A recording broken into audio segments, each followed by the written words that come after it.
مكة يا حرما أشجانا نلت عزا والسلام على عباده الذين اصطفى أما بعد. قال الله تبارك وتعالى في القرآن المجيد والفرقان الحميد: أعوذ بالله من الشيطان الرجيم، بسم الله الرحمن الرحيم. يا أيها النبي إنا أرسلناك شاهدا ومبشرا ونذيرا وداعيا إلى الله بإذنه وسراجا منيرا. صدق اللہ العظیم. میرے محترم بزرگ اور دوستوں اور برادران اسلام، اللہ تبارک و تعالی نے انسانوں کی رشد و ہدایت کے لیے انبیاء کو مبعوث فرمایا اور ہر نبی کو خاص خاص کمالات سے مالا مال فرمایا، اور سب سے اخیر میں میرے اور ہم سب کے آقا جناب محمد رسول اللہ صلی اللہ علیہ وسلم کو مبعوث فرمایا،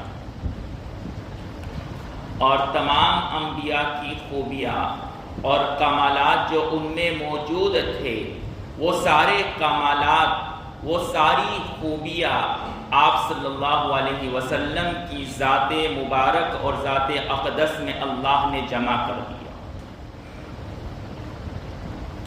آپ کی ذات میں کیا کمالات پائے جاتے ہیں، آپ کے کیا فضائل ہیں، آپ کی کیا سیرت ہے، اگر ہم آپ کی سیرت کو بیان کرنا شروع کر دیں تو شاید میں کہہ سکتا ہوں کہ ہم آپ کی سیرت کو بیان کرتے کرتے آپ کی شان میں گستاخی کر بیٹھے، اس لیے کہ جس کے علم کا کچھ ٹھکانہ نہ ہو، جس کے سونے کے بعد اس کے ازار اور لنگی کا علم نہ ہو، جس کو اپنے سونے کی کیفیت کا علم نہ ہو، وہ شان اقدس کو کیا بیان کر سکتا ہے، وہ آپ کے کمالات کو کیا بیان کر سکتا ہے؟ جس کو خود اپنی ذات کے بارے میں علم نہ ہو، جس کو خود یہ معلوم نہ ہو کہ میرے لیے کیا مفید ہے اور کیا نقصان دہ ہے، اسی وجہ سے انسان کبھی ایسی چیزیں استعمال کر لیتا ہے جو اس کو نقصان پہنچاتا ہے۔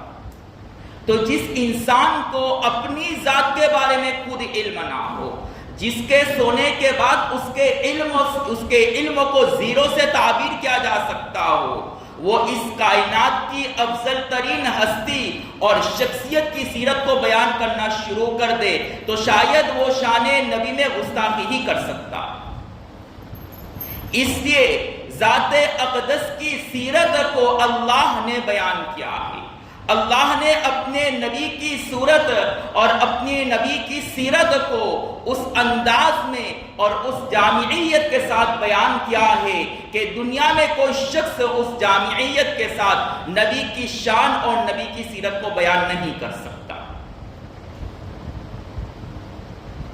چنانچہ اللہ نے اپنے نبی کی شان اور اپنے نبی کی سیرت کو بیان کرتے ہوئے قرآن پاک میں فرماتے ہیں کہ اے نبی، ہم نے آپ کو داعی، بشیر، نذیر اور سراج منیر بنا کر کے بھیجا ہے۔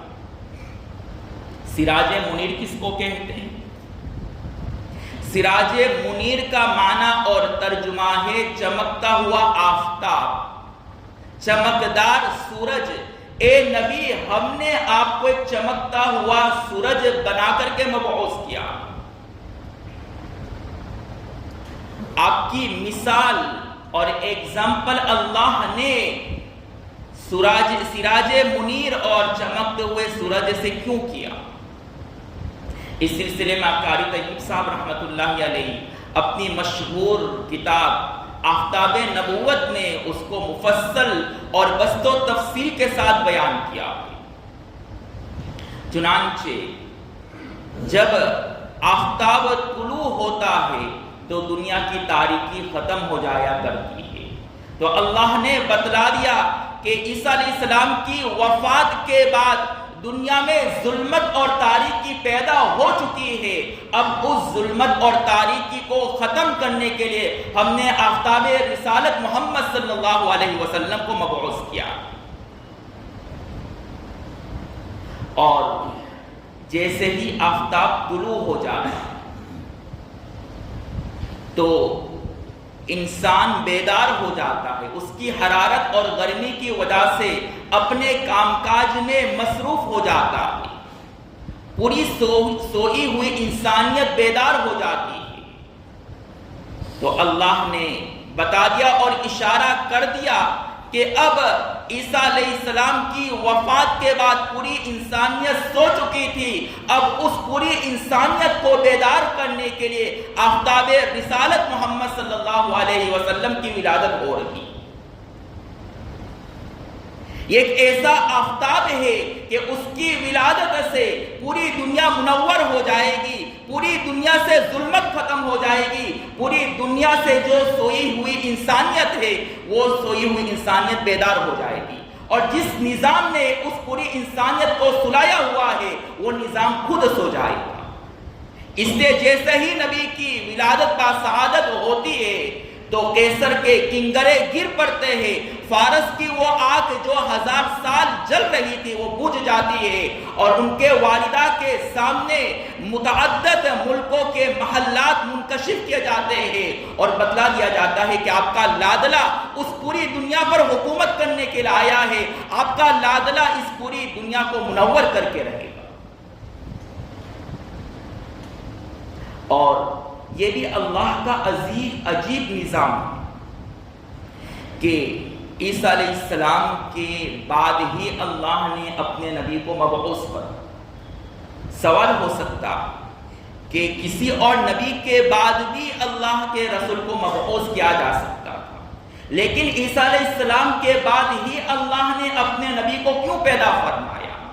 تو مفتی سعید صاحب پالن پوری رحمت اللہ علیہ فرماتے ہیں کہ عیسیٰ علیہ السلام خلاف عقل، خلاف اصول، بغیر والد اور باپ کے پیدا ہوئے۔ تو اب کسی کے ذہن میں یہ سوال اور اعتراض اور اشکال ہو سکتا تھا کہ ایک ایسا انسان اور ایک ایسا نبی کیسے پیدا ہو سکتا ہے جس میں سارے کمالات موجود ہو، جس میں سارے اوصاف موجود ہو، جس میں سارے انبیاء کے فضائل اور مناقب موجود ہو؟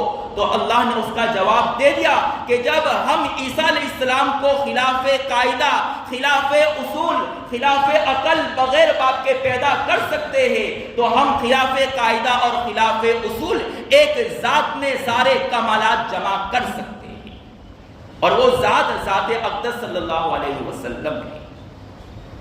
اور شاہ عبد الغنی نابلسی رحمت اللہ علیہ فرماتے ہیں کہ جب جبرائیل امین حضرت عیسیٰ علیہ السلام کی روح مریم میں پھونکنے کے لیے تشریف لا رہے تھے تو انہوں نے انسانی شکل کو اختیار کیا تھا، جس کے بارے میں قرآن پاک کہتا ہے فَتَمَثَّلَ لَهَا بَشَرًا سَوِيًّا، کہ جبرائیل نے ایک کامل انسان کی صورت کو اختیار کیا تھا۔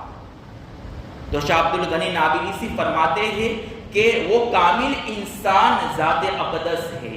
دنیا میں اگر کوئی سیرت اور صورت کے اعتبار سے کوئی کامل انسان ہو سکتا ہے تو وہ ذات اقدس ہے، جس کا مطلب یہ ہے کہ جبرائیل جب روح پھونکنے کے لیے آئے تھے تو اللہ کے رسول کی شکل اختیار کر کے آئے تھے۔ تو اس اعتبار سے حضرت محمد صلی اللہ علیہ وسلم آپ کے روحانی باپ اور حضرت عیسیٰ علیہ السلام آپ کے روحانی بیٹے ہوئے، اور جب باپ کی ملکیت پر کوئی ہاتھ ڈالنے کی کوشش کرتا ہے تو بیٹا کھڑا ہوتا ہے دفاع کے لیے۔ تو جب اس امت محمدی پر دجال ہاتھ ڈالنے کی کوشش کرے گا، اس امت کو گمراہ کرنے کی کوشش کرے گا، تو عیسیٰ علیہ السلام تشریف لائیں گے تاکہ اس دجال کو قتل کر سکے اور اس امت کی حفاظت کر سکے۔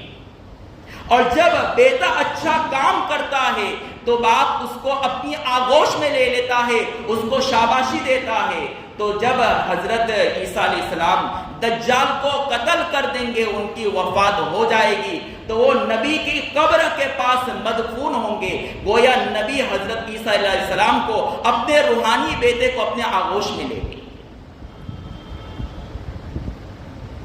اور جس طریقے سے آفتاب طلوع ہونے سے پہلے صبح صادق اس کی خبر دیتی ہے کبھی آفتاب طلوع ہوگا، جب ہم فجر کی نماز پڑھتے ہیں تو اس وقت کی صبح یہ خبر دے رہی ہے کہ اب کچھ دیر کے بعد آفتاب طلوع ہوگا، تو اللہ نے بتلا دیا کہ عیسیٰ علیہ السلام وہ صبح صادق ہے جو اس بات کی خوشخبری دیں گے کہ میری وفا میرے آسمان پر اٹھائے جانے کے بعد ایک نبی صادق آئے گا، اور وہ نبی صادق ذات اقدس صلی اللہ علیہ وسلم ہے۔ وَمُبَشِّرًا رَسُولًا مِّن بَعْدِهِ اسْمُهُ أَحْمَدُ، کہ وہ اس بات کی گواہی اور خوشخبری دے رہے ہیں کہ میرے بعد ایک ایسے نبی آئیں گے جس کا نام احمد ہوگا، جس کا نام محمد ہوگا، جس کی پوری ذات میں صفت بھری پڑی ہوگی، جس کی ذات اوپر سے نیچے تک کمالات سے بھرپور ہوگی، جس کے کمال کا عالم یہ ہوگا کہ اس کے کمال کو کوئی بیان نہیں کر پائے گا۔ اور جیسے ہی آفتاب طلوع ہوتا ہے تو آفتاب جب طلوع ہو رہا ہے تو اپنی حرارت اور گرمی کا کچھ حصہ ظاہر کرتا ہے۔ اگر آفتاب اپنی پوری حرارت اور گرمی ہمارے اوپر ظاہر کر دے تو ہماری صحتیں خراب ہو جاوے، ہم جل کر کے راکھ ہو جاوے، ہم اس آفتاب کی حرارت اور تپش اور گرمی کو برداشت نہیں کر پائے۔ تو اسی طرح اللہ نے بتلا دیا کہ یہ جو آفتاب نبوت محمد صلی اللہ علیہ وسلم کی ولادت ہو رہی ہے وہ اپنی حرارت اور نبی کی ذات میں جو نبوت کا نور پایا جا رہا ہے اس کا کچھ حصہ ہی ظاہر کیا جا رہا ہے۔ اس لیے اگر آفتاب نبوت اپنے نور کا مکمل حصہ دنیا پر ظاہر کر دے تو لوگ اس نور کو برداشت نہیں کر پائیں گے۔ اس لیے شیخ مجدد الفسانی سرہندی رحمت اللہ علیہ فرماتے ہیں کہ آپ کی ذات میں جو نبوت کا نور پایا جاتا ہے اس کا سوئی کے ناکے کے برابر بھی حصہ ظاہر نہیں ہوا۔ اگر آپ کی ذات میں جو نور پایا جا رہا ہے اگر اس نور کو مکمل طور پر ظاہر کر دیا جاوے تو کائنات میں اور روح زمین پر کوئی آپ کا انکار کرنے والا باقی نہیں رہے گا، اور پوری دنیا اس نور نبوت کی وجہ سے مسلمان ہونے پر مجبور ہو جائے گی۔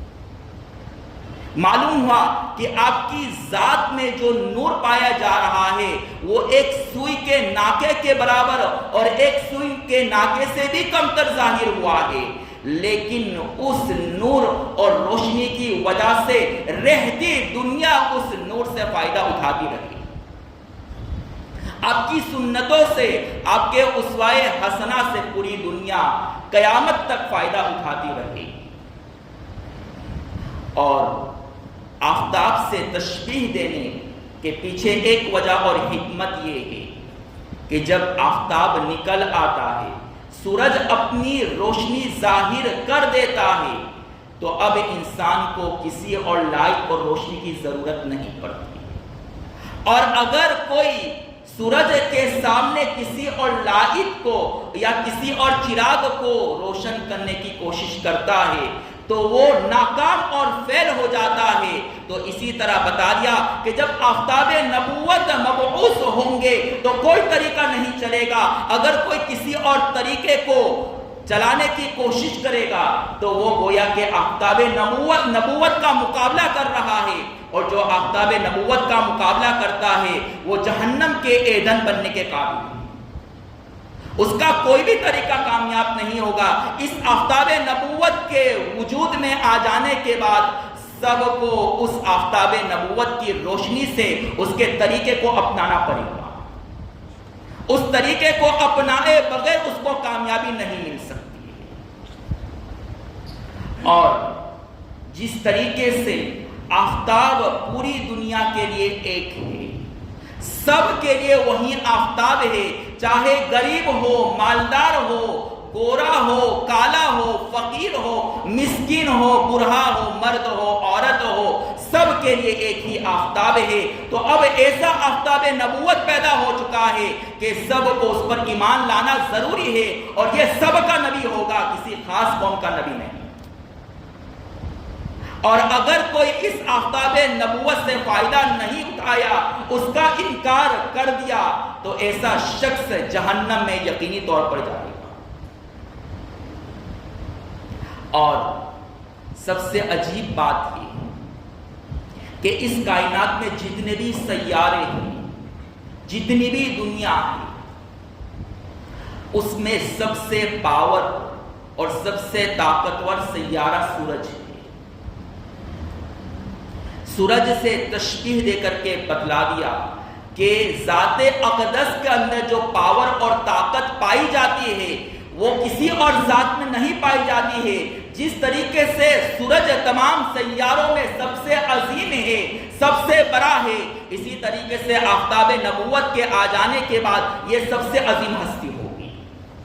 ایسی عظیم ہستی ہوگی کہ اس کی تعریف اور اس کے کمالات اور فضائل کو کوئی بیان نہیں کر پائے گا۔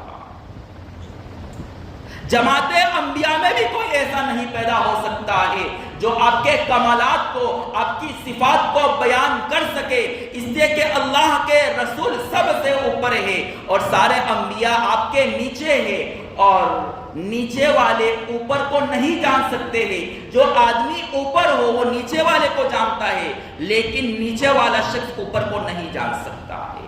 اللہ کے رسول سے اوپر کوئی نہیں ہے، صرف اللہ کی ذات اللہ کے رسول سے اوپر ہے۔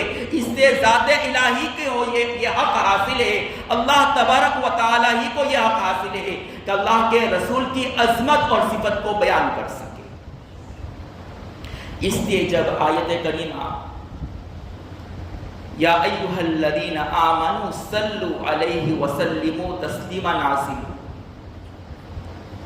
کہ اے امت اور صحابہ اور ایمان والے اللہ کے رسول پر صلاۃ و سلام بھیجو، تو حضرت کعب بن عجرہ رضی اللہ تعالیٰ عنہ فرماتے ہیں کہ میں اللہ کے رسول صلی اللہ علیہ وسلم کی خدمت میں حاضر ہوا اور آپ سے دریافت کیا کہ اے نبی، ہم آپ کی خدمت میں سلام کا طریقہ تو جانتے ہیں، السلام علیکہ ایھا النبی، لیکن درود کا طریقہ کیا ہے ہمیں بتلا دے۔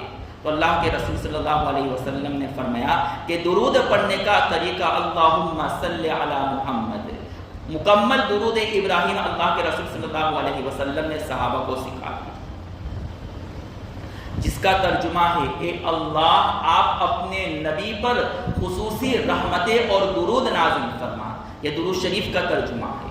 یہاں پر علامہ سخاوی رحمۃ اللہ علیہ نے ایک سوال اٹھایا کہ قرآن میں اللہ ہمیں کہہ رہے اے ایمان والو صلو، تم درود پڑھو، لیکن جب ہم نماز میں درود پڑھتے ہیں تو کہتے ہیں اللہم صلی علی محمد، اے اللہ تو اپنے نبی پر درود نازل کر۔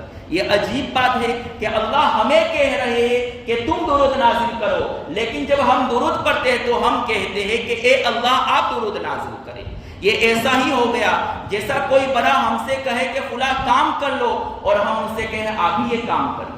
تو یہاں پر بھی یہی معاملہ ہے کہ اللہ ہمیں درود کا کام حوالے کر رہے ہیں، لیکن ہم اللہ کو ہی کہہ رہے ہیں کہ اللہ آپ درود نازل کرنے کا کام آپ ہی کر لیں۔ تو صحابی عشق والا جواب دیتے ہوئے کہتے ہیں کہ اصل بات اور حقیقت یہ ہے کہ اللہ نے اپنے نبی کی زبان سے کہلوایا کہ اے نبی آپ اپنی امت اور صحابہ سے کہہ دے کہ درود میرے حوالے کر دے، اس لیے کہ آپ کا مقام اتنا بلند ہے، آپ کی شان اتنی عالی شان ہے کہ آپ کے مقام اور رتبے کے مطابق امت کا کوئی فرد آپ کے مقام اور شان کے مطابق درود نازل نہیں کر سکتا ہے۔ ہم آپ کے مقام کو جانتے ہیں، ہم آپ کی شان کو جانتے ہیں، ہم آپ کے رتبے کو جانتے ہیں، ہم آپ کی شان کے مطابق درود نازل کریں گے۔ آپ کی امت آپ کے مقام کو کیا جانے، ہم آپ کے مقام کو جانتے ہیں، اس لیے آپ اپنی امت کو کہہ دے کہ درود میرے حوالے کر دے اور کہہ دے کہ اللہ آپ ہی درود نازل فرما۔ پھر صحابی آگے ایک اور اعتراض کرتے ہیں کہ اذان کے بعد ہم دعا پڑھتے ہیں جس میں ایک جملہ ہے وَبَعَثْهُ مَقَامًا مَحْمُودًا. اذان کے بعد جو دعا ہے اس میں یہ لفظ ہے وَبَعَثْهُ مَقَامًا مَحْمُودًا. اے اللہ آپ اپنے نبی کو مقام محمود عطا فرما. مقام محمود کیا ہے؟ اس سلسلے میں دو تفسیر ہے. مشہور تفسیر یہ ہے کہ مقام محمود سے مراد شفاعت کبریٰ ہے. تو اب سوال یہ ہے کہ اللہ کے رسول صلی اللہ علیہ وسلم نے پہلے ہی سے یہ خبر دے دی کہ اللہ نے مجھے شفاعت کبریٰ اور مقام محمود دے دیا ہے. مسلم شریف کی روایت میں ہے کہ اللہ کے رسول فرماتے ہیں کہ میدان حشر میں سارے لوگ دیگر انبیاء کے پاس جائیں گے اور درخواست پیش کریں گے کہ اللہ سے کہے کہ حساب و کتاب شروع کرے, آپ ہماری سفارش کرے تاکہ اللہ جلد از جلد حساب شروع کرے اور ہمارے ساتھ رحم و کرم کا معاملہ فرمائے. تو سارے انبیاء منع کر دیں گے. پھر آخر میں تمام امت اور پوری کائنات میں جتنے بھی لوگ ہیں سب کے سب اللہ کے رسول صلی اللہ علیہ وسلم کی خدمت میں حاضر ہوں گے اور کہیں گے کہ اللہ سے سفارش کرے کہ حساب شروع ہو جائے. اللہ کے رسول صلی اللہ علیہ وسلم فرماتے ہیں کہ یہ مقام مجھے ہی دیا گیا ہے اور میں ہی شفاعت کبریٰ کروں گا. یہاں پر علامہ شبیر عثمانی رحمۃ اللہ علیہ نے ایک سوال اٹھایا ہے فتح الملہم میں کہ جب اللہ کے رسول ہی کو سفارش کرنا ہے تو ڈائریکٹ سارے لوگ اللہ کے رسول کی خدمت میں جا سکتے تھے سفارش کے لیے, لیکن اللہ دیگر انبیاء کے پاس بھیجیں گے, حضرت عیسیٰ علیہ السلام کے پاس, حضرت موسیٰ علیہ السلام کے پاس, حضرت آدم علیہ السلام کے پاس. جب سارے انبیاء انکار کر دیں گے تو پھر اللہ کے رسول کے پاس جائیں گے. تو آخر اللہ نے سارے لوگوں کو دیگر انبیاء کے پاس کیوں بھیجا سفارش کے لیے جبکہ آخر میں آپ ہی کو سفارش کرنی ہے؟ تو علامہ شبیر عثمانی لکھتے ہیں کہ اصل بات یہ ہے کہ اگر دائرے کے سارے لوگ اللہ کے رسول کے پاس سفارش کے لیے آ جاتے تو کوئی یہ کہہ سکتا تھا, اگلا امتی اور اگلی قوم میں سے کوئی شخص یہ کہہ سکتا تھا کہ میرا نبی عیسیٰ علیہ السلام بھی سفارش کر سکتے تھے, میرا نبی موسیٰ علیہ السلام بھی سفارش کر سکتے تھے. تو اللہ نے سارے انبیاء کی نفی کروا دی کہ آج کوئی بھی نبی سفارش نہیں کر سکتا ہے, ہر نبی سفارش کرنے سے منع کر رہا ہے. اگر آج کوئی سفارش کر سکتا ہے تو وہ ہے محمد بن عبداللہ صلوات اللہ علیہ وسلم اجمعین. تو اپنے نبی کی شان کے اظہار کے لیے اللہ تبارک و تعالی سب سے پہلے دیگر انبیاء کے پاس امت کو بھیجیں گے تاکہ سارے انبیاء اور اگلی پچھلی قوموں کو نبی کی فضیلت اور نبی کا مقام معلوم ہو جاوے کہ میرے نبی کا مقام اتنا اونچا ہے کہ آج سب سفارش کرنے سے عاجز ہے لیکن ذات اقدس سفارش کر سکتی ہے. تو علامہ سخاوی فرماتے ہیں کہ جب مقام محمود اور شفاعت کبریٰ آپ کو دیا گیا ہے تو ہمیں یہ کیوں حکم دیا گیا ہے کہ اذان کے بعد اللہ کے رسول صلی اللہ علیہ وسلم کے لیے شفاعت کبریٰ اور مقام محمود کی دعا کریں؟ تو سخاوی فرماتے ہیں کہ اصل بات یہ ہے کہ نبی کو مقام محمود اور شفاعت کبریٰ تو مل چکی ہے, اللہ نے یہ نعمت پہلے ہی سے دے دیا ہے, لیکن چونکہ ہمیں نبی کی سفارش میں داخل کرانا تھا, نبی کی سفارش اور نبی کے محبوبین کی فہرست میں داخل کرانا تھا, اس لیے اللہ نے ہمیں کہا کہ دعا نماز کے بعد اذان کے بعد میرے نبی کے لیے مقام محمود کی دعا کرو تاکہ تم نبی کی سفارش کے مستحق بن جاؤ. ظاہری بات ہے جب انسان کسی اور کے لیے دعا کرتا ہے تو اس کے دل میں اس کی محبت آ جاتی ہے. تو جب ہم نبی کے لیے مقام محمود کی دعا کریں گے تو نبی کے دل میں ہماری محبت آ جائے گی جس کی وجہ سے نبی کہیں گے چل آج میں تجھے بھی تمہاری سفارش کرتا ہوں.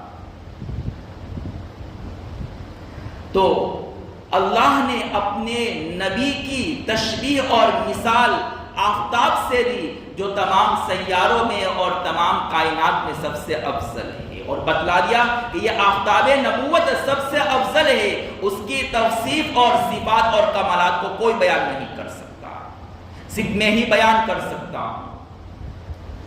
اور آفتاب کی ایک خوبی یہ ہے کہ کوئی اس کی کتنی بھی تعریف کرے تعریف کی وجہ سے وہ کسی کی طرف مائل نہیں ہوتا ہے۔ کوئی آفتاب کی کتنی بھی برائی کرے، کوئی دن بھر پڑا رہے، لیکن پھر بھی آفتاب طلوع ہو کر کے اپنا کام کر کے دکھاتا ہے۔ اس لیے اگر اہل برودا سورج کی خوب تعریف کرے تو آفتاب یہ نہیں کہے گا کہ آج تو ہم برودا میں ہی رہیں گے، اور اگر اہل برودا دن بھر پڑے رہے، سوئے رہے، آفتاب کے نکلنے کے بعد بھی اپنا کام نہ کرے، پھر بھی آفتاب طلوع ہو کر کے اپنا کام کر کے رہے گا۔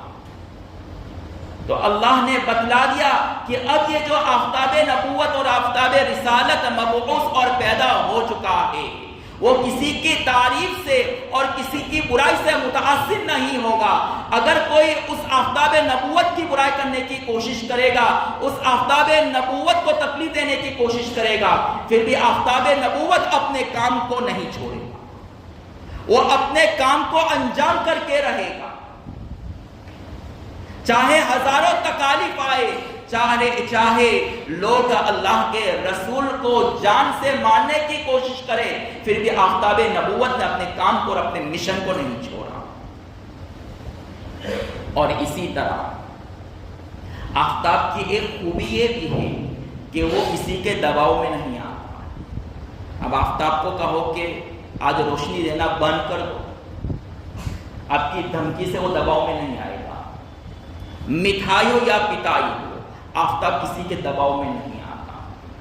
اسی طرح ذات اقدس وہ آفتاب نبوت ہے جو کسی کی دھمکی اور دباؤ میں نہیں آئے گا، چاہے مٹھائی ہو یا پٹائی ہو، آفتاب نبوت اپنے کام کو انجام کر کے رہے گا، ہر ایک کے گھر پر اپنی دعوت اور اپنے مشن اور پیغام کو پہنچا کر کے رہے گا۔ ذرا اس واقعے کو یاد کرو، جبکہ کفار مکہ آپ سے دشمنی کر کر کے تھک گئے، دشمنی کی انتہا ہو گئی، پھر وہ مجبور ہو گئے کہ اللہ کے رسول سے صلح کرے صلی اللہ علیہ وسلم۔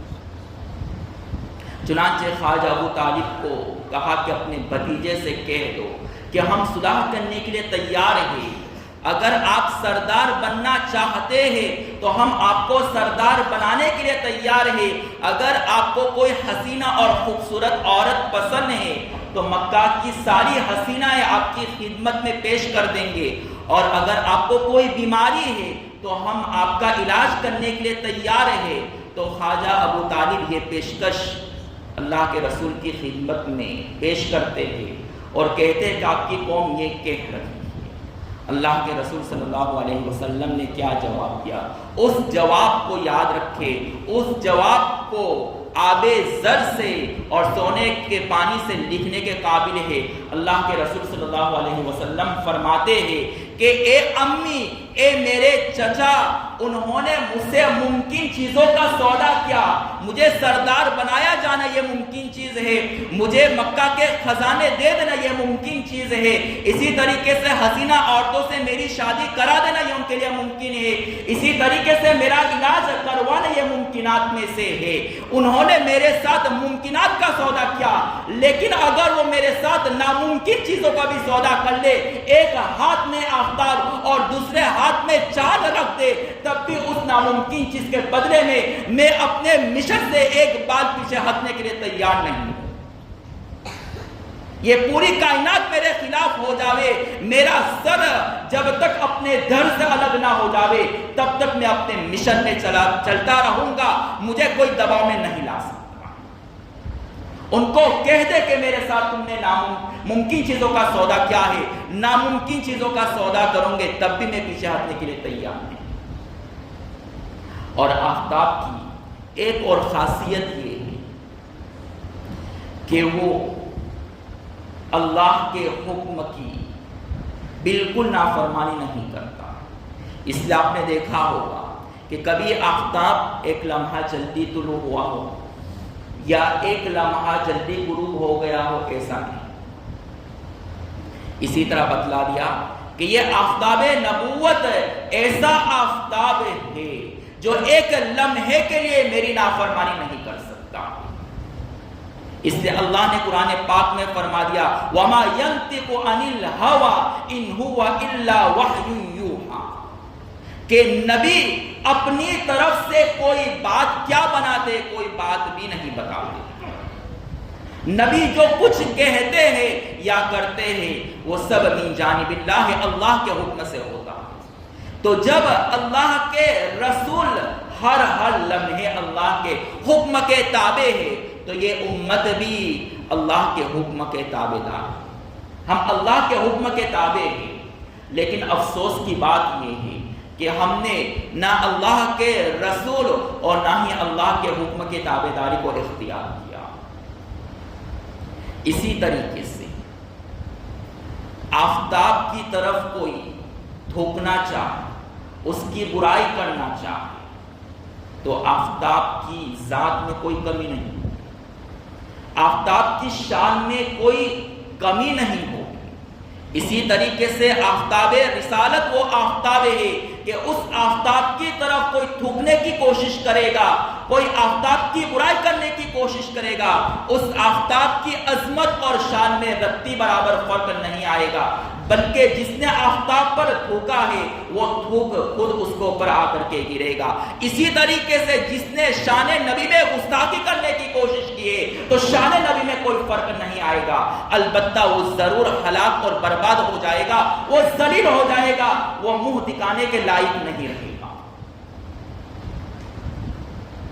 اور جب آفتاب طلوع ہو جاتا اور کوئی اپنی آنکھیں بند کر لیتا ہے تو اس میں آفتاب کا کوئی نقصان نہیں ہوتا، بلکہ اس شخص کا نقصان ہوگا جس نے اپنی آنکھیں بند کر لی ہے۔ اور اگر کسی اندھے اور نابینا کو آفتاب کی روشنی نظر نہ آئے تو اس میں آفتاب کی کمی نہیں ہے، بلکہ اس نابینا اور اندھے کی کمی ہے۔ اسی طرح آفتاب نبوت نے اپنے نور کو امت کے سامنے پیش کر دیا ہے، ہمارے سامنے پیش کر دیا ہے، نبی نے اپنی سنتوں کو ہمارے سامنے پیش کر دیا ہے۔ اگر ہم اس نور کو، ان سنتوں کو اختیار نہ کریں تو نبی کی شان میں اور نبی کی ذات میں کوئی نقصان نہیں ہوگا، اگر کسی کا نقصان ہوگا تو وہ ہمارا ہی ہوگا۔ اس لیے صاحب مشکات نے باب الاعتصام بالکتاب والسنہ میں ایک روایت اور ایک حدیث نقل کی ہے جس پر اللہ کے رسول صلی اللہ علیہ وسلم فرماتے ہیں ترکتم فیکم امرین، کہ میں تمہارے درمیان دو چیزوں کو چھوڑ رہا ہوں، لو تمسکتم بہما، اگر تم نے ان کو مضبوطی سے پکڑ لیا، لن تضلوا ابدا، تم ہرگز گمراہ نہیں ہوں گے، کتاب اللہ و سنتی، اللہ کی کتاب اور میری سنت۔ اگر تم نے ان دو نوروں کو مضبوطی سے پکڑ لیا تو تم کبھی گمراہ نہیں ہو سکتے ہو، تمہیں دنیا کی کوئی طاقت نہیں ہرا سکتی ہے۔ لیکن جب ہم نے ان دو نور کو اور ان انوارات کو چھوڑ دیا ہے تو اب ذلت ہمارا مقدر بن چکی ہے۔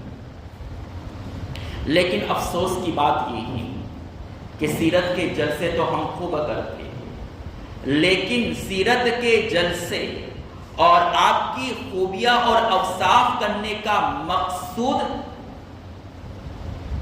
صرف اس کو سننا نہیں ہے، بلکہ آپ کی سیرت کو سننے کے بعد آپ کی ذاتی عملی زندگی کو اختیار کرنا یہ اصل مقصود ہے۔ تو سیرت کے جلسے یہ تو ایک ذریعہ اور وسیلہ ہے، اصل مقصود یہ ہے کہ ان جلسوں میں سیرت نبی کو سن کر کے سیرت نبی یعنی زندگی نبی کو اختیار کرے۔ چنانچہ قاری طیب صاحب رحمۃ اللہ علیہ فرماتے ہیں کہ میں نے خواب دیکھا، ایک خواب نقل کیا، وہ فرماتے ہیں کہ میں نے دیکھا کہ دارالعلوم دیوبند میں اللہ کے رسول صلی اللہ علیہ وسلم چاروں خلفاء کے ساتھ تشریف لے آئے، مولانا قاسم نانوتوی رحمۃ اللہ علیہ اور ایک بزرگ ساتھ میں اللہ کے رسول کی خدمت میں حاضر ہوئے۔ وہ بزرگ دورے دورے چلے گئے اللہ کے رسول کی ملاقات کے لیے، اور مولانا قاسم نانوتوی آہستہ چلتے چلتے آپ کی خدمت میں پہنچے۔ چنانچہ اس بزرگ کو اللہ کے رسول نے اپنے پڑوس میں بٹھا دیا اور مولانا قاسم نانوتوی رحمۃ اللہ علیہ کو اپنے گود میں بٹھا دیا۔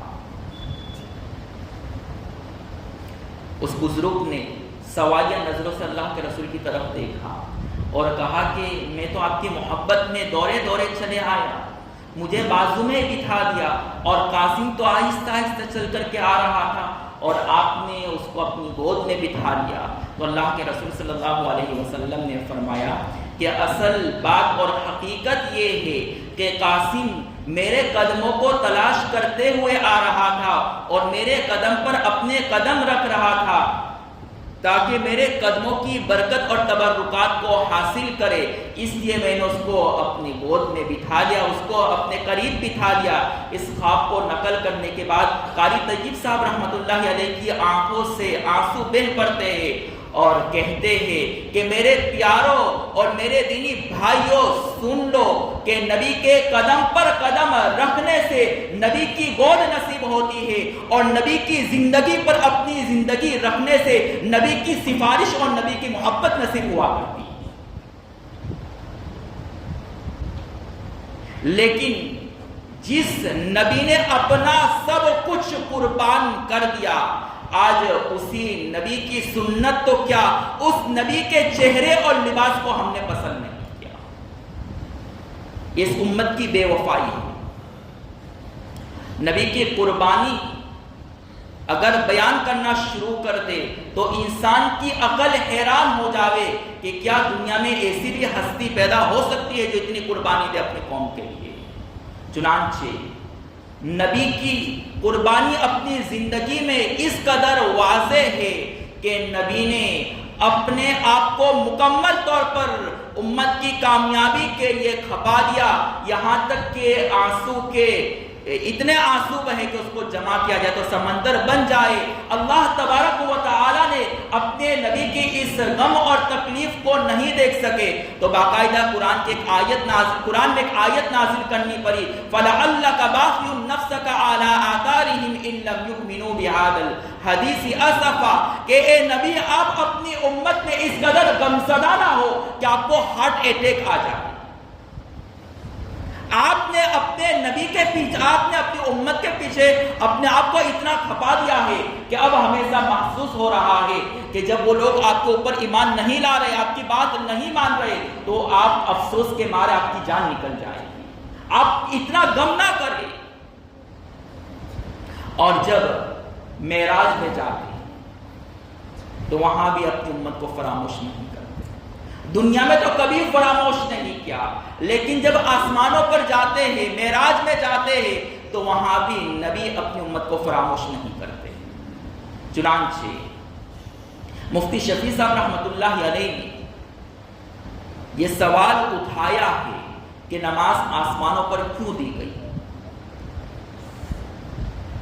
سب نے اپنے اپنے جواب دیے، لیکن مفتی شفیع صاحب رحمۃ اللہ علیہ فرماتے ہیں کہ میرے دل میں یہ بات آئی کہ آسمانوں پر اللہ کے رسول کو نماز اس لیے دی گئی کہ اللہ کے رسول کے دل میں یہ خیال آیا ہوگا کہ اللہ مجھے آپ کا دیدار نصیب ہو گیا، میری امت کو یہ دیدار اور یہ موقع کیسے نصیب ہو سکتا ہے؟ تو اللہ نے کہا کہ اے نبی آپ کو یہاں پر اپنی امت کے لیے غم کرنے کی ضرورت نہیں ہے، اگرچہ ان کو میرا دیدار نصیب نہیں ہوا لیکن ان کو کہہ دو نماز پڑھ لیں گے تو میرا دیدار نصیب ہو جائے گا۔ پھر جب اللہ تعالیٰ کہتے ہیں اے نبی آپ تحفے میں تحفتاً اور ہدیتاً میری خدمت میں کیا پیش کریں گے، آپ میرے لیے کیا تحفہ لائے؟ ظاہری بات ہے اللہ تو سارے خزانوں کے مالک، انسان کیا اللہ کے رسول بھی کیا دے سکتے تھے، لیکن اللہ کے رسول نے کہا کہ ہم آپ کے تحفے میں صرف یہی کلمات اور دعا کہہ سکتے ہیں، التحیات للہ والصلوات والطیبات، کہ اے اللہ تمام جانی مالی فعلی قولی تعریف اور عبادتیں سب کچھ آپ کے لیے۔ اس تعریف کو سن کر کے اللہ نے اپنے نبی کو دعا دیا، السلام علیکہ ایہا النبی ورحمۃ اللہ وبرکاتہ، اے نبی آپ پر سلامتی اور برکتیں نازل ہو۔ جیسے ہی اللہ نے اپنے نبی کو دعا دی تو نبی فوراً کہہ پڑا السلام علینا وعلی عباد اللہ الصالحین، اے اللہ میرے نیک بندوں اور امتی پر بھی آپ کی سلامتی ہو۔ نبی کی اس محبت اور نبی کی اس امت کے لیے فکر کو دیکھ کر کے فرشتے بے ساختہ اور ملائکہ بے ساختہ کہہ دیا کہ اشہد ان لا الہ الا اللہ، کہ ہم گواہی دیتے ہیں کہ محمد صلی اللہ علیہ وسلم اللہ کے رسول ہیں اور اللہ کے بندے ہیں۔ تو اس موقع پر بھی امت کو اللہ کے رسول فراموش نہیں کر رہا، اور جب اس دنیا سے رخصت ہو رہا، آپ کی جان نکل رہی ہے، پھر بھی اللہ کے رسول اپنی امت کو نہیں بھول رہے ہیں۔ بس ایک ہی جملہ ہے زبان پر، امتی امتی، اے اللہ میری امت کا کیا ہوگا؟ اور سکرات اور موت کی تکلیف کو برداشت کر رہے ہیں، پھر بھی امتی امتی کہے جا رہے ہیں۔ حضرت عائشہ رضی اللہ تعالیٰ عنہ کی روایت ہے، وہ فرماتی ہے کہ جب میں نے آپ کے اوپر موت کی تکلیف اور سکرات کو دیکھا تو مجھے پتا چلا کہ نیک بندوں پر بھی موت کی سکرات طاری ہوا کرتی۔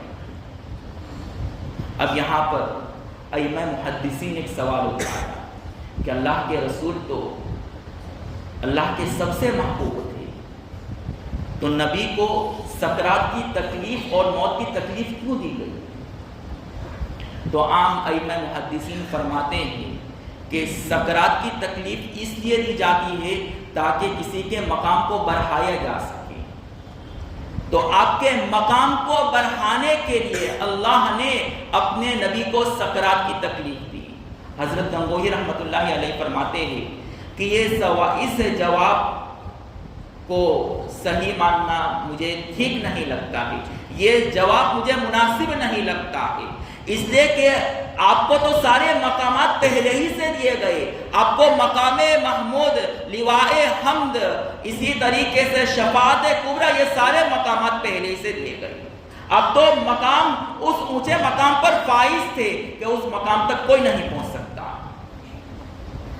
تو معلوم ہوا کہ آپ کو جو سکرات کی تکلیف دی گئی وہ آپ کے مقام کو بڑھانے کے لیے نہیں، بلکہ اس کی وجہ کچھ اور ہے، اور وہ وجہ یہ ہے کہ جب آپ کی موت واقع ہو رہی تھی، آپ اس دنیا سے رخصت ہو رہے تھے، تو اللہ کے رسول نے اپنے اللہ سے کہا کہ اے اللہ مجھے بھی سکرات کی تکلیف دے، اس لیے کہ میری امت میں بھی ایسی ماں بہنیں اور ایسے بوڑھے ہوں گے جن کو اس تکلیف سے گزرنا پڑے گا، اور ان کے رشتہ دار اور ان کے بیٹے اور اولاد اس تکلیف کو برداشت نہیں کر پائیں گے، تو مجھے یہ تکلیف دے دے تاکہ میری امت میری سکرات کو دیکھ کر کے ان کے دلوں کی تسلی کا سامان فراہم ہو جائے۔ اے اللہ مجھے سکرات دے دے تاکہ میری نبی کو، میری امت کو تسلی ملے کہ میرے نبی کو بھی اس راہ سے گزرنا پڑا، میرے نبی کو بھی یہ تکلیف ہوئی ہے۔ یہ ہے نبی کی قربانیاں کہ جیتے جی تو نبی نے کبھی اپنی امت کو فراموش نہیں کیا، لیکن اس دنیا سے رخصت ہوتے ہوئے بھی اللہ کے رسول نے اپنی امت کو فراموش نہیں کیا۔ لیکن اس امت کا حال یہ ہے کہ 10-20 روپے کے پیالے کے ٹوٹنے پر ماں اور بہنیں اور گھر والے اپنے بچوں کو تھپڑ مار دیا کرتے ہیں، لیکن سنتوں کے جنازے نکل رہے ہیں، لیکن ہمارے سروں پر ایک بل تک نہیں آتا۔ اس لیے مصر کے ایک شیخ نے کسی خطبے میں اور موقع پر کہا، لو کان النبی حیا فی زماننا لباعہ الناس بالمال، کہ اگر کچھ دیر کے لیے ہم مان لیں کہ نبی قبر سے نکل کر کے ہمارے سامنے آ جائے، ہماری اس مجلس میں آ جائے، تو امت جہنم کے اس دہانے پر آ کر کے کھڑی ہو گئی ہے کہ امت مال کے لیے اپنی عزت اور اپنے عہدے کے خاطر نبی کا بھی سودا کرتے۔ جو امت اللہ کے نام کو بازار میں جھوٹ اور کذب سے بیچنے کے لیے تیار ہے، تاجر اللہ کی جھوٹی قسم کھا کر کے مال بیچ رہا ہے، تو جو امت اللہ کے نام کو بیچ سکتا ہے وہ اللہ کے رسول کو بیچ دے، یہ کوئی بعید بات نہیں۔ ہم صرف عشق کے دعوے کرتے ہیں، لیکن جب نبی کی زندگی اختیار کرنے کی بات آتی ہے تو ہم اس کے پیچھے رہ جاتے ہیں۔ آپ سیرت پڑھیے، احادیث کی کتاب پڑھیے، تو آپ کو اندازہ ہوگا کہ نبی کی سیرت میں، نبی کے طریقے میں کیا کامیابی ہے، کیا خوبیاں ہے، کیا اچھائی ہے۔ اگر ہمیں یہ ساری خوبیاں معلوم ہو جاوے تو ہم ان سنتوں کو نہ چھوڑیں، لیکن چونکہ نہ ہم نے سیرت کو پڑھا اور نہ کسی سے پڑھنے کی کوشش کی اور نہ کسی عالم دین سے پوچھا کہ نبی کی فلاں سنت میں کیا فائدہ ہے، نبی کے فلاں طریقے کو اختیار کرنے سے ہمیں کیا ثواب ملے گا، اس میں ہماری دنیاوی اور اخروی کیا فائدے ہیں، جب ہم نے کبھی پوچھا ہی نہیں تو ہمارے دلوں میں نبی کی عظمت اور محبت کہاں سے آئی؟ اور سب سے بڑی وجہ یہ ہے کہ ہم صرف نبی سے محبت کے دعوے کرتے ہیں، لیکن جب عمل کی بات آتی ہے تو ہم عمل کے پیچھے ہٹ جاتے ہیں۔ جب کسی سے حقیقی محبت ہوگی تو انسان کے لیے ہر کام کرنا آسان۔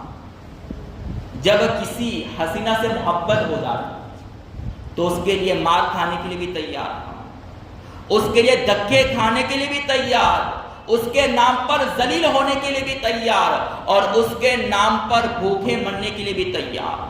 اور کہتے ہیں کہ مولانا کوئی تعویذ دے دو تاکہ قرار آ جاوے، ہمیں راتوں میں نیند نہیں آتی ہے، بھوک نہیں لگتی ہے، دل ہمارے قابو میں نہیں رہا، اس طرح کے جملے ہوتے ہیں۔ دل آپ ہی کے قابو میں ہے۔ جب آپ نے محبت کی سوئچ کو آن کیا ہے تو آف کرنے کا آپشن بھی اللہ نے آپ ہی کو دیا ہے، لیکن بات یہ ہے کہ آپ اس دنیاوی محبت اور ان حسیناؤں کو دل سے نکالنے کے لیے تیار نہیں۔ رات دن اس میں سوچتے رہتے ہیں، اس کی گلی سے گزرے تب بھی اس کی یاد، اس کے پارک سے گزرے تب بھی اس کی یاد، اس کے در و دیوار سے گزرے تب بھی اس کی یاد، چونکہ ہم نے اس کو دل سے نہیں نکالا ہے، اس لیے ہمارے دلوں میں یہ دنیاوی محبت بیٹھی ہوئی۔ اس پر مجھے ایک واقعہ یاد آیا۔ مولانا مرزا مظہر جان جا بہت بڑے اللہ والے گزرے، مدرسے میں کتاب، دارالعلوم میں کتاب پڑھائی جاتی ہے، مالاب الدمین فارسی میں ہے، مسئلہ مسائل کی کتاب ہے، ان کے مصنف قاضی ثناء اللہ پانی پتی، تو ان کے شیخ ہے مظہر مرزا جان جا، بہت بڑے شیخ اور اللہ والے گزرے۔ ان کی خدمت میں ایک شخص آئے اور کہا کہ جب بھی میں نماز پڑھتا ہوں، عبادت کرتا ہوں، تو دنیاوی خیالات، دنیاوی وساوس، دنیاوی محبت اور اس طرح کے افکار آتے رہتے ہیں۔ حضرت نے کہا 100 مرتبہ لا الہ الا اللہ پڑھو۔ کچھ دن کے بعد آیا، کہا ابھی بھی وہ وساوس ختم نہیں ہو رہے، وہ کہا 1000 مرتبہ پڑھو۔ پھر آیا، کہا کہ ابھی بھی وساوس نہیں ختم ہوئے، یہاں تک کہ بار بار آتا رہا۔ حضرت نے کہا 70,000 مرتبہ پڑھو۔ پھر اس کے بعد آیا، کہا ابھی بھی وساوس ختم نہیں ہو رہے، تو حضرت نے کہا ایک کام کرو، گھر میں ایک تنہا روم میں بیٹھ جاؤ، پھر آپ دیکھو کیا خیالات آ رہے، دوسرے دن مجھے بتلانا۔ وہاں بیٹھ کر کے خوب تدبر اور تفکر کرنا۔ چنانچہ دوسرے دن وہ آیا اور حضرت نے سوال کیا کہ روم میں تنہائی میں بیٹھ کر کے آپ نے کیا تفکر اور تدبر کیا؟ تو کہا کہ جب بھی میں روم میں تھا، جتنی بھی دیر روم میں تھا، بس میرے دل میں دنیاوی خیالات، دنیاوی وساوس، اپنے گھر، اپنے بال بچے، اپنی بیوی بچے اور اپنے محبوبین کے بارے میں بار بار سوچتا رہا۔ تو حضرت نے کہا کہ جب تیرے دل میں دنیا کی محبت بیٹھ چکی ہے تو تیرے دل میں اللہ اور اس کے رسول کی محبت کیسے آ سکتی ہے؟ پہلے اپنے دل سے دنیا کی محبت کو نکال، تب جا کر کے تیرے دل میں اللہ اور اس کے رسول کی محبت آئے گی۔ اس کو یہ بات سمجھ میں آ گئی۔ پھر جب دوسرے دن آیا تو حضرت نے کہا کہ اب کیا حال ہے؟ تو اس شخص نے اور سائل نے بتلایا کہ حضرت اب حال اور عالم یہ ہے کہ جب میں قرآن پڑھتا ہوں تو ہر حرف میں مجھے اللہ نظر آتا ہے۔ آج ہمارے دلوں میں دنیا کی محبت اور دنیا کی حسینوں کی محبت بیٹھ چکی ہے، اس لیے ہمارے دلوں میں نبی کی محبت نہیں۔ ہمیں چاہیے کہ ان محبتوں کو نکالے، پھر اللہ کے رسول کی محبت کو اپنے اندر لانے کی کوشش کرے۔ اور جب کسی سے محبت ہو جاتی ہے تو ہر کام کرنا آسان۔ جسے کسی حسینہ سے محبت ہو جائے تو ہر کام کرنا آسان ہے، اسی طریقے سے اگر حقیقی محبت نبی سے ہو جاوے تو نبی کی ہر سنت پر عمل کرنا آسان ہے۔ اس لیے ہمیں ضرورت ہے کہ نبی کی حقیقی محبت اپنے دل میں لائیں۔ یہ ایک مستقل الگ بحث ہے کہ نبی کی محبت عقلی ہونی چاہیے یا دلی ہونی چاہیے، یعنی عقل سے نبی سے محبت کرے یا دل سے۔ اس پر بہت تفصیلی کلام کیا ہے علامہ عینی رحمۃ اللہ علیہ نے، جس کا ایک خلاصہ اس کا پس منظر آپ کو بیان کر دیتا ہوں۔ علامہ عینی رحمۃ اللہ علیہ، اسی طرح مولانا یوسف بن نوری رحمۃ اللہ علیہ فرماتے ہیں کہ اللہ کے رسول سے شروع میں عقلی محبت رکھیں، یعنی آپ کا نفس تو کہے گا کہ فلاں سنت عمل نہ کرو، لیکن عقل کہہ رہے کہ کر لو تو آپ کر لو۔ یہ ابتدا ہے محبت کی۔ پھر آہستہ آہستہ اس محبت عقلی کو محبت قلبی اور دل محبت بنا دے۔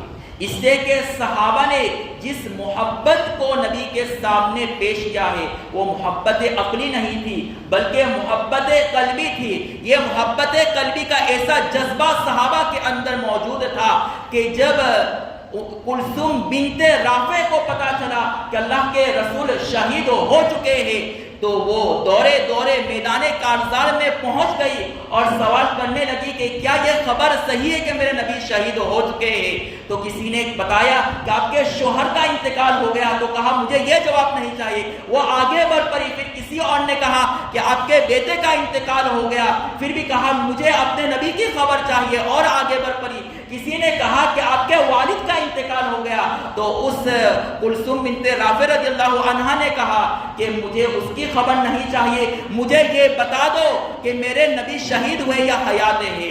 تو پھر کسی نے کہا کہ یہ خبر غلط ہے، نبی حیات ہے۔ تو اب کلثوم بنت رافع رضی اللہ عنہا فرماتی ہے کہ میرے سارے ہموم اور غموم دور ہو گئے، میرا نبی حیات ہے، زندہ ہے، بس میرے لیے کافی ہے۔ اور جب یہ اللہ کے رسول کی وفات اور شہادت کی خبر حضرت زید بن عبد ربیہ کو پہنچی تو انہوں نے دعا کی، اے اللہ، جب وہ نبی نہیں رہا جس سے میں محبت کرتا ہوں تو اب ان آنکھوں کی مجھے ضرورت نہیں ہے، جن آنکھوں سے میں اپنے نبی کو دیکھا کرتا تھا اب وہ نبی نہیں رہا تو اب مجھے ان آنکھوں کی ضرورت نہیں ہے۔ جیسے ہی دعا کرنی تھی اللہ نے ان کی دعا قبول کر لی، نبی ہوں۔ حضرت عمرو بن عاص کا واقعہ دیکھیے کہ جب اللہ کے رسول پر تیروں کے بوچھار کر رہے تھے تو اپنے جسم کو ڈھال بنا دیا اور 70 سے زائد مرتبہ ان پر تیر لگے، یہاں تک کہ اتنے زخمی ہو گئے کہ ان کے ہاتھ شل اور بیکار ہو گئے۔ یہ نبی کی محبت ہے کہ نبی کے پسینے کو بھی جمع کیا گیا۔ اور ام سلمہ فرماتی ہے کہ جب میں نے نبی کے پسینے کو جمع کیا تو مجھے معلوم ہوا اور پتا چلا کہ نبی کی خوشبو تمام خوشبو کے سامنے ہے۔ نبی کی خوشبو ایسی ہے کہ دنیا کی خوشبو اس کا مقابلہ نہیں کر۔ یہ بے شمار واقعات ملتے ہیں جہاں صحابہ نے اپنی قلبی محبت کا اظہار کیا۔ کیسی محبت کہ لعاب اور تھوک نیچے گرے اس سے پہلے صحابہ اٹھائے، وضو کا پانی جو اس زمانے میں تقریباً 1 مود 900 گرام کے آس پاس ہوگا، اس میں آدمی کتنا بچے گا وضو کے بعد؟ ہم تو کئی لیٹر استعمال کر لیتے ہیں، اس میں کتنا بچے؟ کچھ بھی نہیں بچے گا۔ لیکن پھر بھی صحابہ جھگڑا کرتے اس پانی کے حصول کے لیے، بلکہ جب اللہ کے رسول اپنے بالوں کو کاٹتے تھے اس کو بھی تقسیم کرتے تھے۔ وائمہ محدثین نے لکھا ہے کہ نبی کو اپنے بال تقسیم کرنے کی ضرورت کیا پڑی؟ ہمارے اور آپ کے بال تقسیم کرنا شروع کر معلوم نہیں کیا ہوگا۔ تو وہاں ائمہ محدثین نے سوال کیا کہ اللہ کے رسول کو اپنے بالوں کو تقسیم کرنے کی ضرورت کیوں پڑی؟ تو لکھا ہے کہ اللہ کے رسول کو اس لیے ضرورت پڑی کہ اگر اللہ کے رسول بالوں کو تقسیم نہ کرتے تو صحابہ ان بالوں کے حصول کے لیے جھگڑا کر بیٹھتے، جھگڑا کی نوبت آ جاتی۔ اس جھگڑے کو ختم کرنے کے لیے اللہ کے رسول نے اپنے بالوں کو بھی تقسیم کیا۔ یہ قلبی محبت نہیں تو اور کیا؟ جب ان کے دلوں میں یہ قلبی محبت تھی تب ان کی زندگی کامیاب ہوئی. اور صرف قلبی محبت اور جذباتی محبت کافی نہیں، بلکہ اس قلبی اور جذباتی محبت کے ساتھ عملی زندگی بھی چاہیے. اگر صرف جذباتی محبت کافی ہوتا تو صحابہ کے ایسے جذبات تھے کہ ہمارے جذبات صحابہ کے جذبات کے سامنے کچھ نہیں. پھر بھی اللہ کے رسول نے اس موقع پر فرمایا کہ تم کو کس بات نے پر انگیختہ کیا کہ میرے وضو کے بچے ہوئے پانی پر تم جھگڑا شروع کر دو؟ تو کہا آپ کی محبت. تو اللہ کے رسول صلی اللہ علیہ وسلم نے فرمایا کہ یہ کافی نہیں ہے، بلکہ فرمایا من عمل بسنتی دخل الجنہ، کہ یہ جذبات کافی نہیں ہے بلکہ جو شخص میری سنتوں پر عمل کرے گا وہ جنت میں داخل.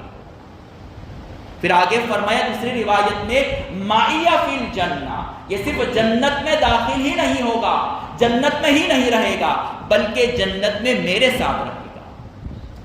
اگر آپ چاہتے ہو کہ ہم جنت میں نبی کے پڑوس میں رہے تو نبی کی سنتوں کو اپنانا شروع کرے، نبی پر کثرت سے درود پڑھنا شروع کر دے. اللہ کی ذات سے امید ہے کہ ہمیں نبی کی صحبت اور مقاربت جنت میں نصیب ہوگی. امت کا کون ایسا فرد ہے جو یہ نہیں چاہتا ہے کہ جنت میں نبی کے پڑوس میں رہے؟ ہر ایک یہی چاہتا. چنانچہ کسی موقع پر ماں عائشہ اور حضرت فاطمہ میں کچھ بحث و مباحثہ ہوا کرتا تھا.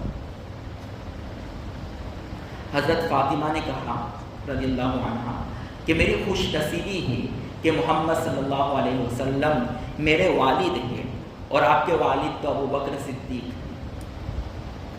حضرت عائشہ بھی بہت ہوشیار تھی، وہ چرا رہی کہ آپ کے ابو تو ابو بکر ہے اور میرے ابو تو اللہ کے رسول ہے. تو کہا ٹھیک ہے، اگر تمہارے ابو محمد صلی اللہ علیہ وسلم ہے اور میرے ابو حضرت ابو بکر رضی اللہ عنہ ہے تو یہ بھی جان لے اور سن لے کہ تمہارا شوہر علی ہے اور میرا شوہر محمد صلی اللہ علیہ وسلم ہے. اور جب جنت میں تو ہوگی تو علی کے ساتھ ہوگی، اور جب میں جنت میں ہوں گی تو میں نبی کے پڑوس میں ہوں گی. یہ مقام تجھے کہاں نصیب ہو سکتا ہے؟ یہ مقام تو مجھے نصیب ہوگا. لیکن چونکہ ہم نے نبی کی قربت کو، نبی کے پڑوس ہونے کو، جوار کو نہیں سمجھا، اس لیے ہم نے نبی کی سنتوں کو، نبی کی محبتوں کو نہیں سمجھا. نبی کی محبت کو کیوں نہیں سمجھا؟ اس لیے کہ محبت کی جو وجوہات تھی، جب کسی سے محبت کی جاتی ہے اس کی کئی وجہیں ہیں، وہ ساری وجہیں ذات اقدس میں پائی جاتی ہیں. بعض حضرات نے کہا کہ محبت کی 5 وجہیں، بعض نے کہا 6. خوبصورتی ہے، مال و دولت ہے، خاندان ہے، دوستی ہے، رشتہ داری ہے، بہت ساری باتیں.